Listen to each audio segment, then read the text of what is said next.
গাছে পাকা ফ্রেশ খাজুর। বন্ধুরা, আশা করি সবাই ভালো আছেন। আমি আছি আলহামদুলিল্লাহ ভালো।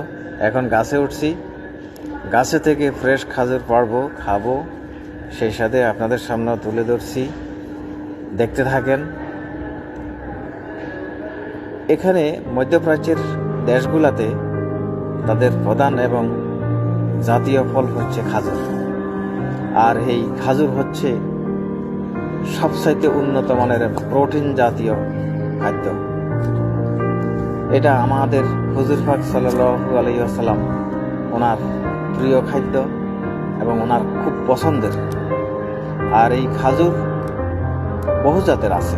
দেখেন, এই পেড়ে নিয়ে আসছি কয়েকটা, আমার কাছে ভালো লাগে। এখানে কিছু একেবারে পেকে গেছে, এগুলোতে টসটসে রস ভাই ভাই পড়তেছে, আর কিছু আদা পাকা, কিছু কাঁচা। তবে আমার কাছে এই আদা পাকাগুলো, একটু হলুদ বন্যগুলো, এগুলো খুব ভালো লাগে, খাইতেও মজা লাগে। নারকেলের মতন কুরকুরে মুরমুরে, এত টেস্টি, খাইতে গলা জলি উঠে, মিঠা, মজবুত, চমৎকার চমৎকার মিষ্টি।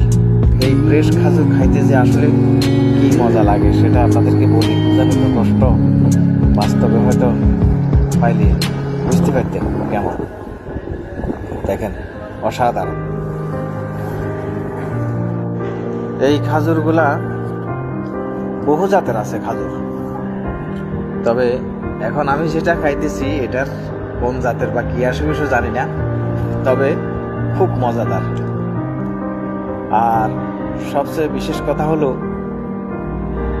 এখানে আরবের লোকেরা তারা প্রতিটি ঘরের আঙিনায়, রাস্তায়, যে কোনো জায়গায় এই খাজুর গাছ লাগাই রাখে, পরিচর্যা করে। আসা যাওয়ার পথে বহু লোকজন খায়, খাইতেছে, নিতেছে।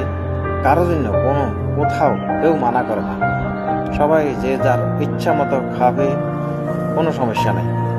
আর বাকি কিছু পার্সোনাল তাদের বাগান আছে এবং পার্সোনাল এইভাবে পরিচর্যা করে, সেসবগুলো দেখেন। আমি ক্যামেরাটাকে একটু কাছে নিয়ে দেখাই দিচ্ছি আপনাদেরকে, কি চমৎকার লাগে। আলহামদুলিল্লাহ, কোনো কাঁচরা নাই, ধুলবালু নাই, কোনো পোকামাকড় নাই, কিচ্ছু নাই। গাছ থেকে পেড়ে সাথে সাথেই খাওয়া যায়, কোনো সমস্যা নেই। আলহামদুলিল্লাহ, এটা আল্লাহর একটা অশেষ রহমত। এই খাজুর চমৎকার, দেখেন। আমার কাছে খুব ভালো লাগে এই আধা ফাঁকা খাজুর গড়া খেতে। তো আপনারা যারা যেখান থেকে দেখছেন, দেখবেন আপনাদের কাছে কেমন লাগলো, ভালো মন্দ একটু লাইক কমেন্ট করবেন।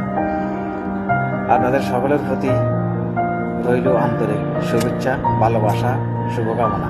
সবাই আমার জন্য দোয়া করবেন। তো আজকের এই পর্যন্ত, আবারও আরও একটা নতুন কিছু নিয়ে আসবো, সেই প্রত্যাশায়। ফি আমানিল্লাহ।